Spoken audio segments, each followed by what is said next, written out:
Entering in Rainbow Six Siege is the most popular role right now, but a lot of you are doing it wrong. So in today's video, I'll be giving you 10 tips that you need to entry correctly for your ranked games. The first of which being that you need to be playing with your team more often. This doesn't mean that you need to be playing slower or necessarily playing support using utility. You just need to be pushing in the same general area that your team is pushing. For example, if we're playing on Canal and I'm trying to play entry, I shouldn't be going from the complete opposite side of the map unless I have a push coordinated. As you can see right now, I'm playing Ash and I'm trying to entry up red stairs. But I specifically tell my Lion, hey, get on the 90 windows and cover me. So I'm still utilizing my teammates, but I'm not necessarily playing right next to them. This is what you should be doing as an entry. You can use your teammates and play kind of next to them, but you shouldn't be pushing a completely different side of the map with no info. Now, playing with your team is great, but if you find an opening that your team isn't necessarily on that you could capitalize off of, then you should do that too. Which brings me to my second tip. You need to find openings.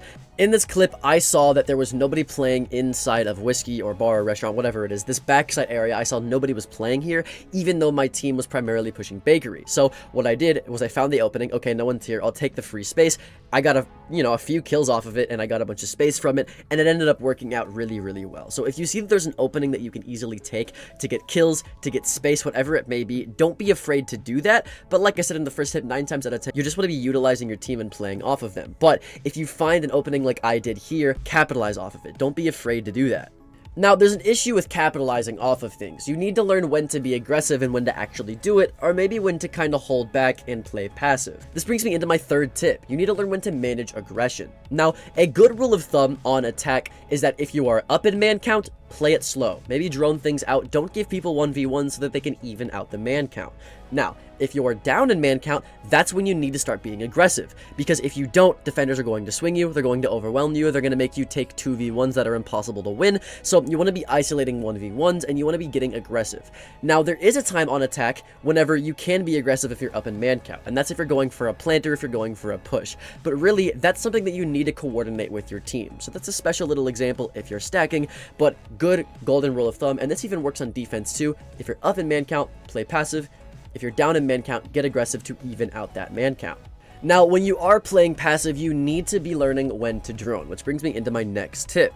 The time at which you need to drone is different depending on the flow of the round. So if it's beginning into the round, make sure that you're trying to take space. You're opening up windows, you're opening doors, you're getting utility down on the board, and just applying pressure. Now, if it's a minute 30 into the round, then you need to start droning, right? Maybe you've gotten a few picks on your team, maybe they've gotten picks onto you, but you can start to drone. Once you've taken space and you've gotten kills, you should then slow down. Drone out the last few enemies that are there, and then once you know where everybody is, then you can go and start getting aggressive. Or if you've taken a lot of space, but you know that there's probably somebody in front of you, whether it be because you heard them, you saw them, you had utility on them, or just because players typically will sit there, you need to start droning people out once you've taken space initially. Then you can get the kills based off the information and take more space. But typically the tempo is, first 30 seconds, take space. First minute, drone. Minute 30, you can drone a little bit more, maybe get a few kills, and then last 30 seconds, get a plan down. That's usually the tempo that you want to be going at. But if you ever have downtime, you don't know what to do, maybe you have picks already on the board and you're a little scared of what to do next, droning is always a good habit. Not only should you wisely manage when to drone, but you also need to wisely manage when you use utility. Even as an entry, you do have utility that you can use, even if the utility is just to help you entry. Dokkaebi is a great example. Dokkaebi can be used as a great roam clear operator, which in turn means that she needs to be helping get frags or get frags. So you can kind of play her like an entry operator in a sense. This means you need to learn when to call, when to get on the cams that you hacked, when to hack cams in general. When you do this is typically whenever you're about to set somebody up for a kill. So if you hop in a room, you've droned it out, and you're like, okay, I need a roam clear, I'm going to call now, that's when you'd use utility. As entries, typically you use utility before you're about to get a kill to secure that kill, because as entries, your utility usually is to help you get a kill. That's why you're an entry in the first place, right? We're talking Jackal, we're talking Dokkaebi, we're talking Iana, we're talking Ash. Ash breaches help her do rushes to get kills. Yana clones help her drone into the building to then get information to get kills. Jackal helps roam clear. Dokkaebi helps roam clear. Lion helps execute and roam clear. Ying helps get kills by flashing people. You get the idea. You want to be using utility before you get kills to make it a little bit easier for you to get kills. Also, again, if there's downtime, if you don't have drones, you can use utility to get information if you don't have any drones to do that for you.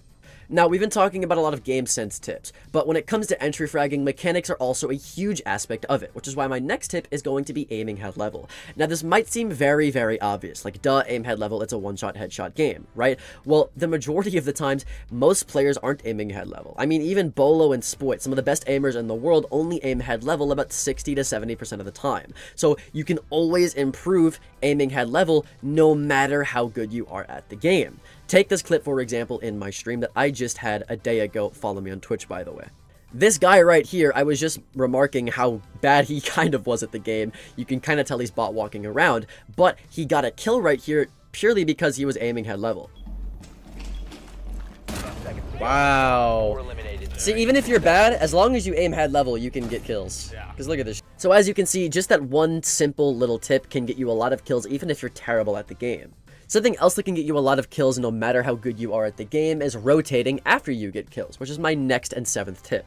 As you can see in this Ash clip that I used earlier, when I get this first kill, I immediately rotate into 90, because once you kill somebody, they're going to call out to their teammate, hey, this guy killed me from blank area. So now all of the defenders know exactly where you are. But if you rotate, they don't know where you are, and the information that they were just given is actually incorrect, which can result in you getting free kills. Not only this, but if you pop your head out one place, they're not going to expect you to be a different place. That's just common sense, right? So rotating after kills is very, very important, especially on operators like Knock, where silence and surprising people is kind of your main factor. Not only this, but entries typically are 3 speeds, which means you're quickly able to rotate as well, so it just kind of plays into your entry playstyle to rotate after you get kills, and it's also just a good game sense idea. Something else that's a great idea that you need to start doing is quick peeking for info. I see a lot of entry players quick peeking in general when they want to enter the building, but you shouldn't be doing that. You really should be droning yourself in or getting a support to drone you in the first place. But if you don't have any drones, then you need to resort to quick peeking. Quick peeking every single possible angle, or slicing the pie as some content creators call it, can be the difference between you knowing and killing somebody in a room, or them killing you because you overswung and didn't have any information. If you don't have utility or drones that can help you do this, quick peeking is a great way to get information initially so that you can pre-fire and kill people who are staring at you when you quick peek them. Speaking of quick peeking and killing people though, you need to learn when to isolate 1v1s. And when do you isolate 1v1s? Well, the answer is as much as possible. You never want to take 2v1s or 3v1s, because that means there's multiple people shooting at you, and you're only one person that can shoot one person at a time, so you're just going to lose that gunfight. But if you isolate one person at a time, you're essentially giving yourself a 50-50 chance, whereas it would have been a 25-75 chance beforehand.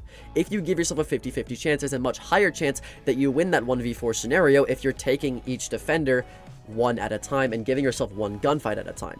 This also goes for positioning in general. If there's 2 people on you, you shouldn't be positioning yourself to where both of them can shoot you at the same time. You should find a place of cover so that only one person can see you at a time and you can only see them, which further helps you isolate your 1v1s. Again, I'll go back to this Ash 4K. I isolated 1v1s. I got a kill here. I rotated. I got a kill here. Then I got a kill there, right? I just constantly took 1v1s. I was never taking gunfights with more than one person at a time. I'll give you a second example where I was running Vigil and I was running the SMG-12.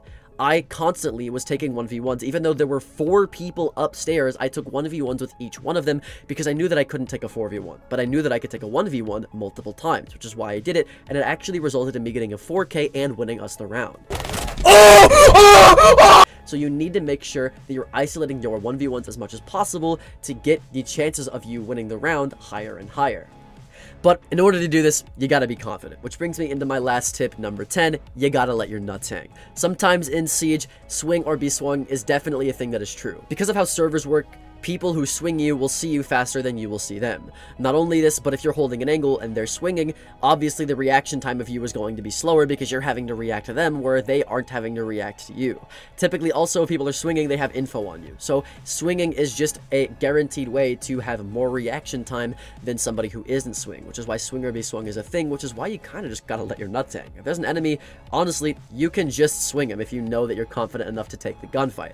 Now, like I said in my previous tips, you have to make sure that you're doing it in a scenario where it makes sense, and you have to be doing it properly with information, but sometimes you just gotta have that confidence. If you're playing entry, you gotta be getting kills, and you gotta be confident in your gun skill to get kills, so you gotta just let your nuts hang. But with that out of the way, my name's Alka. Check out this next video, and I'll see you there. Later.